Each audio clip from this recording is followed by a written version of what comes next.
이 시간에는 그래서 그래도라는 주제를 가지고 주의 말씀을 함께 듣도록 하겠습니다. 제가 우리 교회 계단에서 일주일에 내려갈 때에 내려가는 걸음걸이가 두 가지가 있습니다. 하나는 정면을 응시하면서 또벅또벅 걸어 내려갈 때가 있습니다. 때로는 몸을 90도 틀어서 마치 바다 개들이 걷는 것처럼 옆으로 내려갈 때가 있습니다. 물론 정면을 응시하면서 내려오면 보다 쉽고 빠르게 내려올 수 있겠지만 어느 때는 저도 모르게 개처럼 몸을 90도로 틀어서 내려올 때가 있습니다. 제가 의도하진 않았어도 그렇게 내려올 때가 있습니다. 그 이유가 무엇이냐면 제 몸의 건강, 특별히 다리의 상태에 따라서 저의 걷는 모습이 달라집니다. 무릎이 좋을 때에는 정면을 보고 뚜벅뚜벅 내려오지만 무릎이 좋지 않을 때에는 저도 모르게 몸을 틀어서 내려옵니다. 생각하지 않아도 저도 모르게 자연스럽게 그렇게 합니다. 그러니까 때로는 저의 걷는 모습을 보면서 제 몸 상태가 어떠한지를 알 때가 있습니다. 사람의 몸은 그렇습니다. 사람의 몸은 자신이 가장 편하고 가장 쉬운 자세를 취합니다. 생각하지 않아도 그렇게 하지요.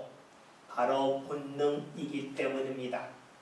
사람의 몸은 가장 쉬운 대로 움직이고자 하는 본능이 있습니다. 그러면 사람의 몸만 그럴까요? 사람의 생각은 어떠할까요? 사람의 생각도 우리들은 본능적으로 가장 쉽고 편한 것을 생각하려 합니다. 가장 쉽다, 가장 편하다고 하는 것은 무엇일까요? 우리가 경험적으로 많이 알고 있는 것들입니다. 그리고 눈에 보이는 것이죠. 그것에 따라서 우리는 생각을 하고 또 우리는 판단을 합니다. 사람들은 지금 생각하는 것, 오랫동안 생각하는 걸 별로 좋아하지 않아요. 그냥 하는 말로 머리 아프라 그러죠. 생각을 많이 하면 힘듭니다. 그러니까 본능대로, 경험대로, 또 보이는 대로 우리는 생각하고 판단합니다. 그런데 여러분, 우리가 늘 생각하는 것이 경험에 따라서, 눈에 보이는 것 따라서 하면 어떻게 될까요? 우리는 늘 했던 생각만 하겠죠. 그리고 늘 마음이 가는 대로만 가겠죠. 그 자리에는 기쁨이 거의 없습니다. 감사할 일도 거의 없습니다. 삶의 감동도 나타나지 아니합니다. 여러분들은 혹시 최근에 감동적인 일을 경험한 적이 있습니까? 우리의 삶에 감동이 있을 때 보람 있잖아요. 감동이 없다면 삶이 무척이나 무미건조하죠. 저는 최근에 한 기사를 보면서 마음에 큰 감동이 몰려왔습니다. 그 기사의 내용은 이러합니다. 이탈리아 시칠리아라고 하는 섬이 있는데 그 섬에 노미오라고 하는 10살 된 소년이 있습니다. 이 소년이 지난해까지는 영국에 살다가 이탈리아로 이사 왔습니다. 왜냐하면 그의 아버지는 영국 사람이고 그의 어머니는 이탈리아 사람이기 때문에 이탈리아로 이사 왔다는 것이지요. 그런데 이 소년이 다시금 영국에 가고 싶었습니다. 그 이유는 영국에 77세 된 할머니가 살고 계신데 그 할머니를 보고 싶었기 때문이에요. 그러나 코로나19로 인해서 비행기가 더 이상 뜨지 않았습니다. 갈 길이 막혔죠. 볼 수가 없었습니다. 특별히 할머니는 고령자라서 감염병에 대하여 무척이나 취약하기 때문에 이제 보면 또 언제 볼지 모른다는 마음이 소년에게 있었어요. 소년이 비행기 길에 막혔을 때 아버지한테 이야기합니다. 아버지, 거기 갑시다. 걸어서 갑시다. 아버지가 너무 당혹스럽잖아요. 안 된다. 내 소년이 아주 세밀하게 계획을 짠 겁니다. 그걸 보고 아버지가 그래 함께 가자 해서 갑니다. 시칠리아성부터 영국까지 때로는 배를 타기도 하고 자전거를 타기도 했지만 대부분 걸어서 갔습니다. 그 거리가 2,800km입니다. 6월 20일 날 출발해서 9월 21일에 도착을 했습니다. 93일이 걸렸죠. 계산기 두른겨 봤더니 하루에 30km 정도씩을 날마다 걸으면서 할머니에게 간 겁니다. 영국에 도착한 후에는 코로나 때문에 2주간 격리되어 있었고 잠시 할머니와 함께 했습니다. 할머니가 손주 노미를 보고 이야기합니다. 내가 너를 무척이나 오래 기다렸다 하면서 그를 맞이하여 주었습니다. 그런데 이 소년에게 물었습니다. 왜 거길 갔느냐라고 물었더니 이야기를 하죠. 할머니를 안아드리고 싶었습니다 라는 말을 했습니다. 여러분들은 이 소년에 대한 기대가 있지 않습니까? 이 소년이 앞으로 크면 얼마나 좋은 모습으로 우리 앞에 나설까 하는 그런 기대를 합니다. 왜냐하면 그 소년은 우리에게 큰 감동을 주었기 때문입니다. 사람들은 가장 쉽게 갈 수 있는 길, 비행기로 가는 길을 생각했습니다. 그런데 그 길이 막혔습니다. 그 길에 막히면 사람들은 길이 없다고 생각을 합니다. 그러나 이 소년은 가장 쉽고 가장 편리하게 갈 수 있는 막혔을 때에 길이 없는 것이 아니라 비행기 길이 막혔을 뿐이지 걸어갈 수 있는 길은 막히지 않았다는 것을 잊지 않았습니다. 가장 편한 길이 막혔다고 해서 모든 길이 다 막힌 것은 아닙니다. 우리는 그 길을 간 노미오라고 하는 10살 된 소녀를 보면서 감동을 하게 되고 그에게 박수를 보낼 수밖에 없습니다. 여러분, 쉬운 길이 있습니다. 쉬운 길은 우리가 익히 경험했던 길입니다. 쉬운 길은 우리 눈에 보이는 길입니다.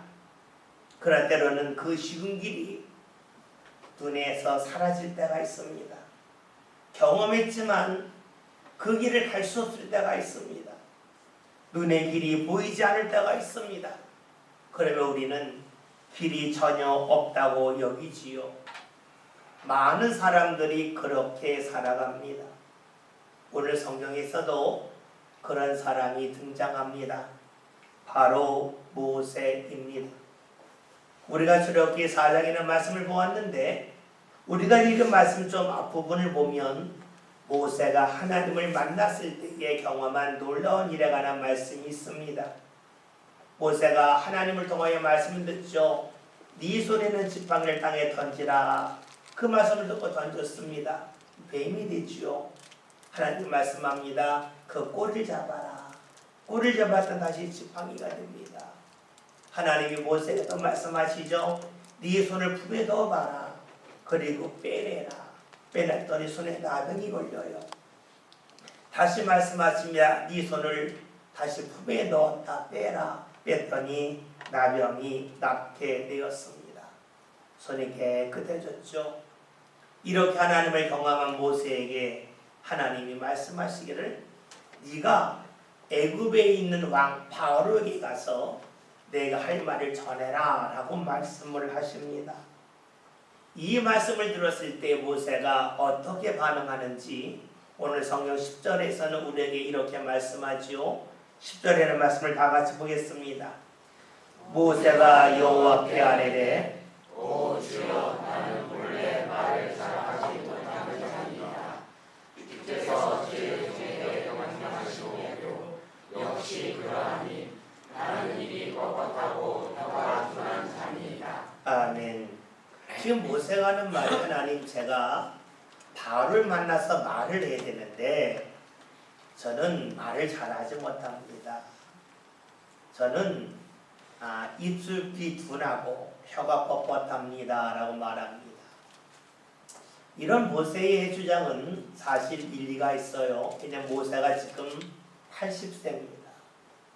80세 정도 되면 여러분 아시죠? 말할 때 침이 마르잖아요. 80세 되신 분들이 말할 때 빨리 못하잖아요. 유창하지가 않죠. 말을 더듬더듬거립니다. 또 기억력도 좀 쇠퇴해서 자신이 하고 싶은 말이 있어도 생각이 나지 않아서 말하지 못할 때가 있습니다. 모세는 자신의 모습을 그대로 말하는 겁니다. 하나님, 저에게 말을 전하라 하는데 저는 말을 잘 하지 못합니다. 말을 유창하게 하지 못합니다. 그러니까 저는 하나님 일을 할 수 있는 능력이 부족합니다 하는 겁니다. 모세의 말인즉 능력이 부족하기 때문에 하나님의 일을 하기 어렵다 하는 것이지요. 사실 이러한 주장은 모세만 하는 것이 아닙니다. 오늘 우리들도 무언가 일할 때에 능력이 있어야 잘할 수 있다고 생각을 합니다. 하나님 일을 할 때에도 우리는 능력이 있어야 하나님 일을 감당할 수 있다고 말을 합니다.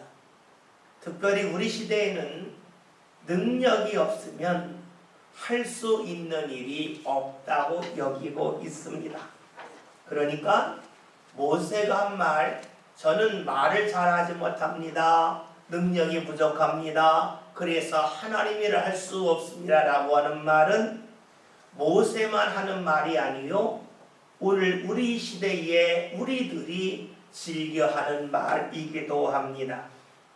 그러니까 우리는 모세 말에 전적으로 동의할 수밖에 없겠죠. 이 능력이라고 하는 것을 구체적으로 살펴보면 뭡니까? 능력은 우리는 다른 말로 말할 때 돈이 능력이죠. 건강이 능력이죠. 시간이 능력이죠. 또 때로는 지식이 능력입니다. 우리는 말을 합니다. 돈이 있어야, 건강해야, 시간이 있어야, 지식이 있어야 하나님 일을 할 수 있다고 말합니다. 그러니까 모세의 주장과 우리의 주장이 거의 똑같다고 볼 수가 있지요. 이런 모세의 하나님이 말씀을 하시는데 어떤 말씀을 하실까요? 11절 12절에는 말씀을 다 같이 함께 봅니다. 여호와께서 그에게 이르시되 누가 사람의 입을 찢었느냐? 누가 말 못하는 자나? 못 듣는 자나? 눈을 맑은 자나? 내게 얘기하야 했느냐? 나 여호와가 아니냐? 이제 가라. 내가 네 입과 함께 있어서 할 말을 가르치리라. 아멘. 모세는 자신의 이야기를 했습니다. 지금 하나님도 하나님에 관하여 말씀하고 계십니다.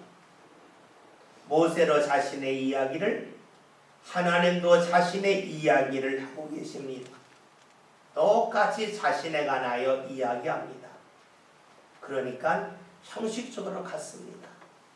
그러나 내용은 다릅니다. 모세는 자신이 말을 잘하지 못하는 것에 관해 말을 했습니다. 따라서 하나님께서 모세로 하여금 말을 잘하게끔 해주시면 모든 문제가 끝이 납니다. 하나님께서 모세로 하여금 말할 때에 침이 마르게 하지 아니하시고 그의 말을 빠르게 할 수 있도록 이끌어 주시고 그가 과거에 잊어버렸던 것을 다 기억나서 말을 잘하게끔 하신다면 모세에게는 아무런 문제가 생기지 아니합니다. 모세는 분명 기능적인 것을 말했습니다. 말을 잘하지 못합니다. 외적인 문제를 말했습니다. 그렇다면 하나님께서 당연히 모세가 말한 일, 외적인 문제를 풀어주시면 됩니다. 그런데 하나님께서는 모세의 외적인 능력을 회복시켜 주시겠다는 말씀을 전혀 하지 아니하셨습니다. 내가 너로 하여금 말을 잘하게끔 해주겠다. 내가 너로 하여금 말을 유창하게 하게끔 하겠다라고 하지 아니하셨지요. 하나님이 그에게 하신 말씀은 내가 너와 함께 있어서 너에게 할 말을 가르치리라 라고 하셨습니다. 모세는 말하는 외적인 능력에 관하여 이야기하고 있는데 하나님께서는 모세가 어떤 말을 해야 될지 내용, 내적인 것에 관하여 말씀하고 계십니다.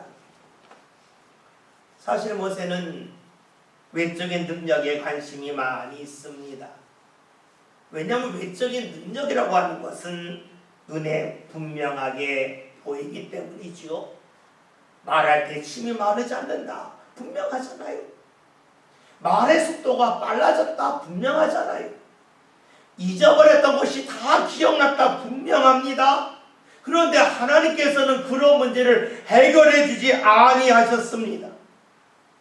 내적으로 네가 무슨 말을 해야 할지 가르치겠다라고 하시는 거죠. 외적인 변화를 원했던 모세에게 하나님은 내적인 변화에 관하여 말씀해 주셨습니다. 사실 우리들은 모세와 같은 마음이 많이 있어요. 하나님을 믿으면서 내 삶 가운데 눈에 보이는 외적인 변화가 일어나면 하나님을 믿기 쉽다고 생각을 합니다. 외적인 변화가 뭡니까? 다시 말하면 모세로 통해 본다면 과거로 돌아가는 겁니다. 젊음을 회복하는 겁니다. 젊었을 때 힘과 능력을 다시 되찾는 것을 말합니다. 따라서 사람들이 말하는 외적인 변화는 부족했던 능력이 많아지는 것을 말합니다.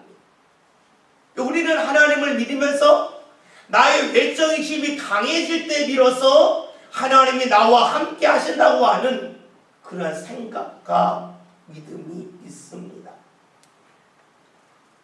우리는 하나님을 믿으면서 나의 외적인 힘이 강해지면 이것이 나로 하여금 하나님 앞에 가까이 가게 하는 가장 좋은 지름길이라고 생각을 하죠. 그런데 이 속에 무엇이 있습니까? 힘이 강해질수록, 힘이 많이 회복될수록 나는 하나님과 함께 한다고 하는 생각이 있습니다.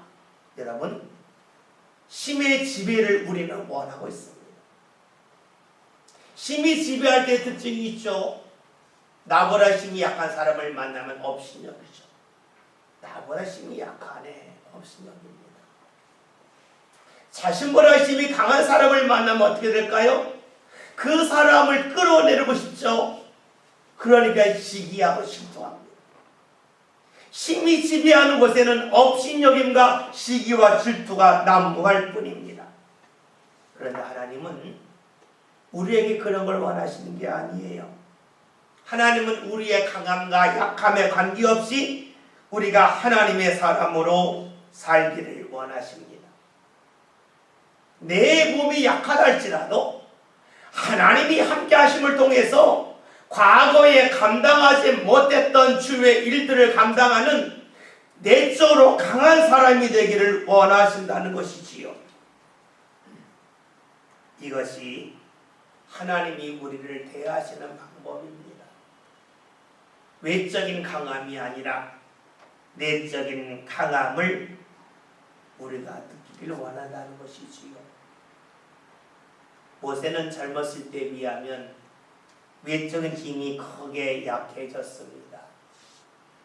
무리로 살아가면서 그런 일을 경험하고 있고 언젠가는 경험할 겁니다. 과거보다 내가 힘이 약해졌다. 과거보다 나의 모든 기능이 떨어졌다는 것을 경험하게 됩니다. 그러나 하나님께서는 이렇게 약해져 있는 우리를 향하여 어떻게 대하실까요? 모세는 약함에 관하여 이야기할 때 하나님은 너의 외적인 약함을 회복시키겠다 말씀하지 아니하셨습니다.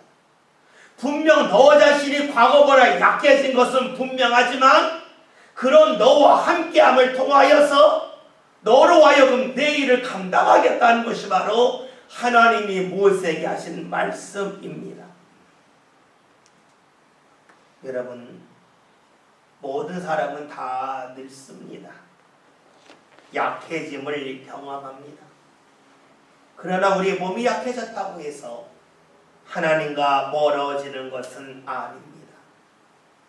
하나님은 우리의 외적인 힘이 약해진다 할지라도 하나님이 함께 하심을 통하여서 과거에 하지 못했던 그 일을 감당케 하심을 통하여서 우리가 약해지는 것이 아니라 강해지고 있구나 하는 것을 알게 하시고 느끼게 하신다는 것이지요.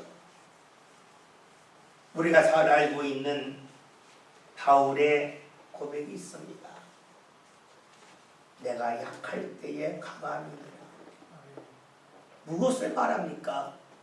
자신의 몸은 약해졌지만 하나님이 함께 하심을 통하여서 과거에 감당하지 못했던 죄를 감당하게 되면서 내 몸은 약해졌지만 내 안은, 내 믿음은 강해졌구나 하는 것을 그는 분명하게 경험했습니다. 하나님의 역사가 무엇일까요? 약함을 통해서 강함을 이루어 가시는 겁니다. 외적으로 약해지니까 너 자신이 별 볼 일 없고 힘이 없다 하는 것은 세상에 사는 말이고, 하나님은 우리의 내적인 강함을 통해서 내 외적인 약함을 넘어서게 하여 주시는 은혜를 허락하여 주십니다. 예수님의 십자가를 보십시오. 예수님이 십자가에서 돌아가셨습니다. 약하니까 죽는 겁니다. 약하니까 그렇게 비참하게 죽는 겁니다. 그런데 그 약하심을 통하여서 하나님은 예수님을 위해 피 흘림이 역사를 우리에게 알게 하십니다. 죄에서 우리를 구원해 주셨습니다. 죄에서 구원받았다고 하는 것은 다른 말로 하면 죄에서 벗어났다는 겁니다. 죄에서 벗어났다고 하는 것은 죄에게 지지 않고 이겼다는 것입니다. 약함을 통해서 하나님은 강함을 이루어 가십니다. 모세는 신체의 외적인 강함을 추구했지만 하나님은 그것 없어도 너는 충분히 강할 수 있다. 너는 충분히 내 일을 감당할 수 있다고 하는 것을 알게 하셨습니다. 하나님이 모세의 젊음, 모세의 능력을 회복할 그런 능력이 없으신 분이 아닙니다. 하나님은 모세의 입도 만드셨고 그의 입을 병아리가 되게 할 수도 있습니다. 그러나 하나님은 외적인 변화 없이도 그로 하여금 강한 사람, 하나님의 일을 감당할 수 있는 사람으로 이끌어 주셨지요. 이것이 바로 하나님이 원하신 겁니다. 그런데 이렇게 하나님의 말씀을 들었음에도 불구하고 모세는 달라지지가 않습니다. 그가 이렇게 말하죠. 13절에 있는 말씀을 다 같이 읽겠습니다. 말씀 읽습니다. 모세가 이르되 오 주여 우리를 만난 자를 보내소서. 아멘. 모세는 계속해서 말합니다. 주님, 저에게 외적인 능력이 부족합니다. 그러니까 할 수 없습니다 라고 말을 합니다. 모세는 전혀 달라지지 않았습니다. 여러분, 이런 모세에게 하나님이 어떻게 하실 수 있을까요?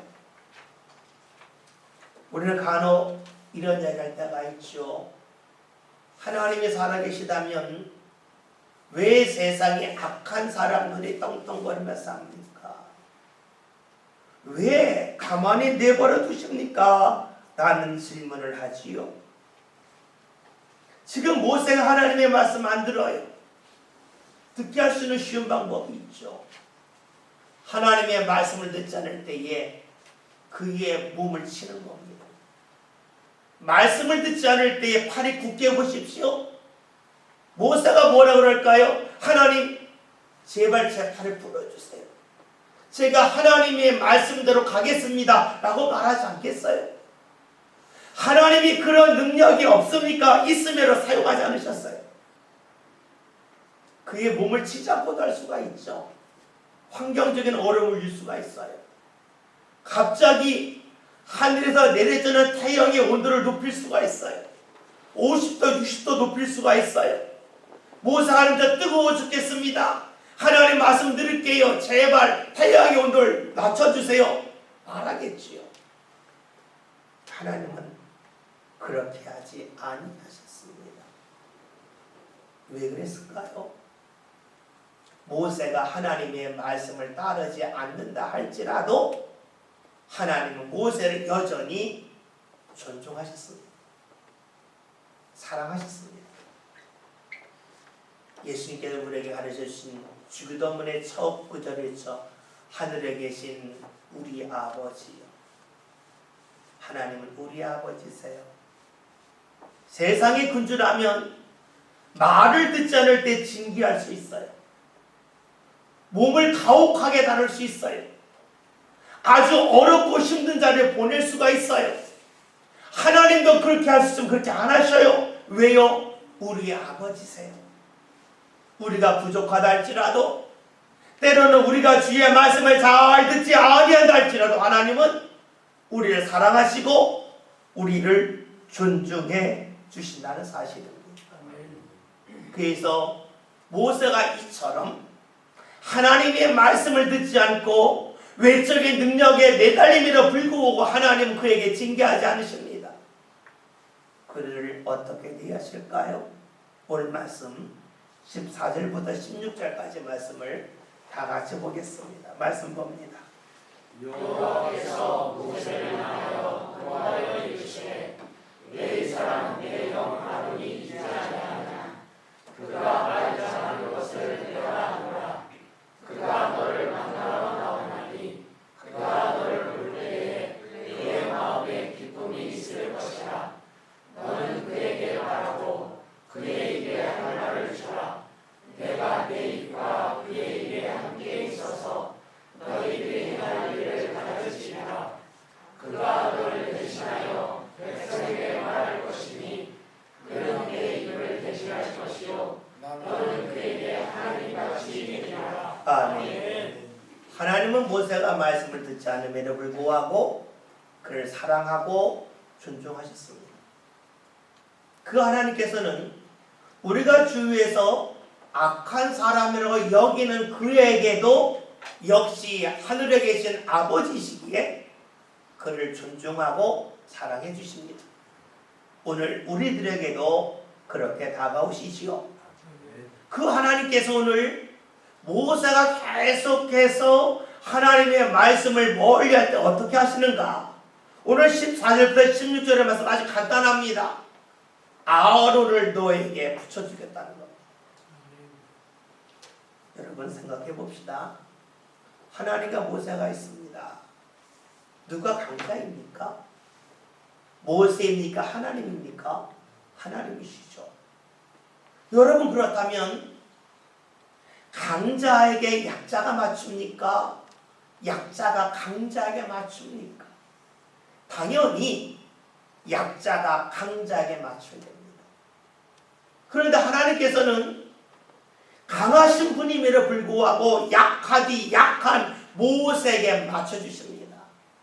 네가 외적인 능력이 부족해서 일을 못해? 그러면 내가 방법을 바꿀게. 내가 너에게 아론을 만나게 해줄게. 그래서 그와 함께 내 일을 감당하게 할 수 있도록 인도해 주겠다. 하나님의 방법까지 바꾸셨습니다. 여러분, 하나님의 방법을 바꾼다는 것은 하나님의 첫 번째 계획을 내려놓았다는 것이고, 이것을 좀 더 구체적으로 말하면 하나님께서 모세 앞에서 하나님의 자존심을 내려놓으셨다고 볼 수가 있습니다. 세상은 그렇잖아요.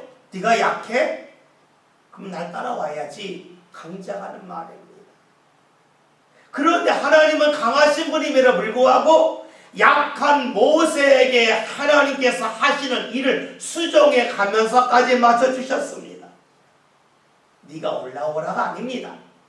내가 너에게 데려가겠다는 것이 바로 하나님이 모세에게 하신 말씀의 핵심입니다. 이처럼 하나님이 내려오시는 것, 하나님이 자존심을 포기하시는 일은 우리가 익히 잘 알고 있는 일입니다. 왜냐하면 하나님께서 우리 죄인된 우리의 삶을 구원하고자 하늘의 보호자를 버리시고 한 사람의 몸으로 이 세상에 오신 분이 바로 예수님이시기 때문입니다. 하나님은 우리를 사랑하시고 존중하시기에 하늘의 보호자를 포기하시고 그 자를 내려오셔서 우리와 함께 해주셨습니다. 우리로 하여금 너희가 올라와서 내 수준에 맞추라가 아닙니다. 내가 너에게 눈높이를 맞추겠다 하는 것이 바로 하나님이십니다. 그리고 그런 모습으로 오신 분이 바로 예수님이시지요. 우리는 부족하면, 약하면 숨고 싶잖아요. 포기하고 싶잖아요. 그런데 주님은 숨는다 할지라도 우리에게 다가오셔서 우리와 함께 하시길 원하십니다. 우리가 잘 아는 말씀 중에 베드로에 관한 말씀이 있죠. 베드로는 예수님을 모른다고 3번이나 부인했습니다. 그런 베드로는 부활하신 예수님을 만나고 나서 기뻤지만 과거 일이 너무나 창피하고 부끄러워서 부활하신 예수님을 등지고 자신의 고향 땅으로 돌아가죠. 그래 디베라 바닷가에 가서 과거 했던 일, 물고기를 잡는 일을 합니다. 그런 베드로를 예수님은 포기하지 아니하셨습니다. 그에게 다가오셨습니다. 그리고 그와 함께 하셨고 그가 예수님을 3번이나 부인했던 것을 지워주기 위하여 물으셨죠. 네가 나를 사랑하느냐. 3번이나 물으심을 통해서 베드로 하여금 주의 품에 안길 수 있도록 이끌어 주셨습니다. 부족하다 할지라도 주님은 포기하지 않으셨습니다. 나약하고 부끄러움이 많이 딸지라도 너는 나와 함께할 수 없다 하지 아니하셨습니다. 세상에서는 말하지요. 힘이 없어서 못합니다. 부끄럽습니다. 그래서 할 수 없습니다. 내 주님은 말씀하시는 겁니다. 네가 부끄러운 일 한 거 안다. 그래도 나는 너를 사랑하고 너를 존중한다는 겁니다. 베드로가 외적인 능력에 변화가 없어서 주의를 할 수 없다 할 때에 아니다. 외적인 능력이 변화가 없다 할지라도 나와 함께함을 통하여 내적인 능력의 변화를 통하여 내 일을 할 수 있다 말씀하셨어요. 그러나 그것조차 멀게 한다 할지라도 주께서는 포기하지 아니하셨습니다. 그래도 그와 함께하기를 원하셨습니다. 하나님의 계획을 바꿔가면서까지 수정해가면서까지 그를 아끼시고 그를 사랑하셔서 하나님의 사람이 되게끔 이끌어 주셨습니다. 여러분, 오늘 우리 이 시대는 외적인 능력에 매달립니다. 외적인 능력이 부족하다? 그래서 할 수 없다 말합니다. 또 반대로 외적인 능력이 넘친다? 그래서 할 수 있다고 말하지요. 주님은 말씀하시는 겁니다. 그게 아니다. 외적인 능력과 관계없다. 그리고 내가 함께함을 통해서 내 일에 참여할 수 있다고 말씀을 하시지요. 오늘 말씀 제목이 그래서인 그리고 그래도입니다. 우리는 그래서 못한다고, 그래서 할 수 없다고, 그래서 떠나갈 수밖에 없다고 말하지만 주께서는 그래도 나는 너를 사랑한다. 그래도 나는 너와 함께 하겠다 하는 것이 바로 하나님이 우리에게 주시는 말씀이요 주의 마음입니다. 우리 시대에 우리는 외적인 능력을 많이 잃어버렸습니다. 그래서 우리는 할 수 있는 것이 줄었다고, 할 수 있는 것이 없다고 말하고 생각할 가능성이 높습니다. 이때 주께서는 말씀하시죠. 그래도 나는 너를 아끼고 너를 사랑하고 너를 통해서 내 일을 이루어가고자 한다 말씀하시는 겁니다. 여러분, 우리는 그래서를 이야기하지만 하나님은 그래도를 말씀하고 계십니다. 왜냐하면 주의 일은, 주와 함께하는 것은 나의 외적인 능력과는 상관이 없기 때문입니다. 주님이 함께 하심을 통해서 우리가 주일을 할 수가 있고 주일에 참여할 수가 있고 주의 은혜 자리에 이를 수 있기 때문이지요. 아멘. 여러분, 우리가 하나님을 믿으면서 그래서에 연연하지 않았으면 좋겠습니다. 그래서의 삶을 사는 것이 아니라 그래도 나를 사랑하시고 그대로 나를 존중하시고 그래도 내 삶 가운데 하나님의 역사가 진행되기를 원하시는 하나님의 마음을 잊지 맙시다. 그래, 우리의 삶이 내 눈에 보이는 쉬운 길, 편안한 길, 경험적인 길, 여기에 매달리지 마시고 하나님의 인도함을 사모하고 그 길을 함께 걸어가는 가운데 내 외적인 능력은 약하다. 그래도 하나님이 함께 하셔서 내 삶 가운데 하나님의 은혜가 가득했다고 하는 믿음의 고백이 저와 여러분의 고백이 다 될 수 있기를 주의 이름으로 기원드립니다. 기도합니다.